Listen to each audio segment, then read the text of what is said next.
Good morning, everybody. Look, I don't even have my face on this morning. That's how important this is to me.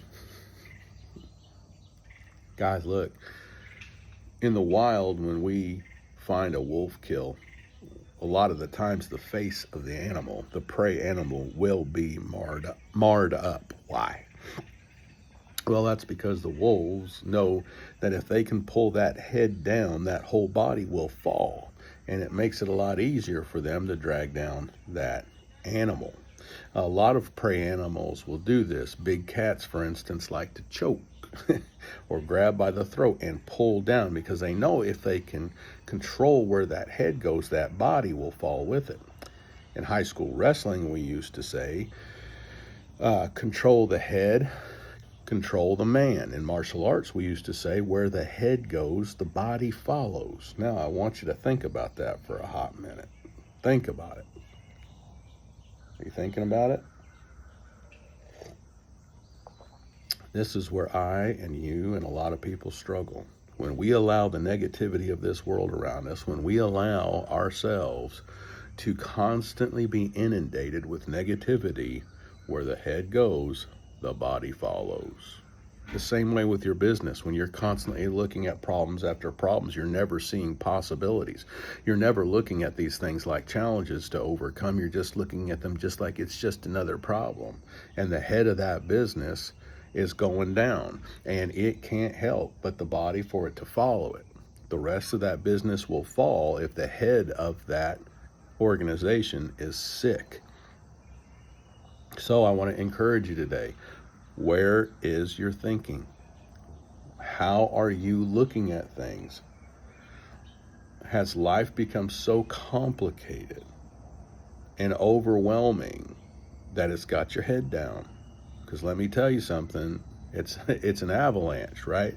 Once the head goes down, the body follows with it. Everything goes down with it. So be encouraged. Now, also, I'm going to tell you something. You're looking at a man that was terminally ill, dying, and doctors did not know what in the world was going on. And every day I had to wake up, laugh, thank God for my many blessings, because I couldn't believe I was actually waking up. Number one. Number two, I had to, before I even got out of bed, said, I am strong. I am joyful. I am victorious. I had to do that every day to keep my head going so my body would follow. A couple years ago, I wasn't even able to hardly walk. My wife traveled with me everywhere across this country you've seen me in as a nurse. That's why she started traveling. I was traveling by myself when I first started this business, but she had to travel with me to make sure I didn't die. She had to dress me. She had to put my shoes on. She had to help me get through security. She had to help me walk. And then when I was doing conferences in front of everybody, I put on my best show. Guys, every day of my life, I had to count my blessings, be grateful, and put a smile on my face and make sure that head didn't get down and I didn't start feeling sorry for myself. I'm going to leave you with this. When we teach outdoor survival, one of the main things that we teach is, hey, look, you can't have a give up attitude. Don't let your thinking get negative, because your greatest survival tool is right here.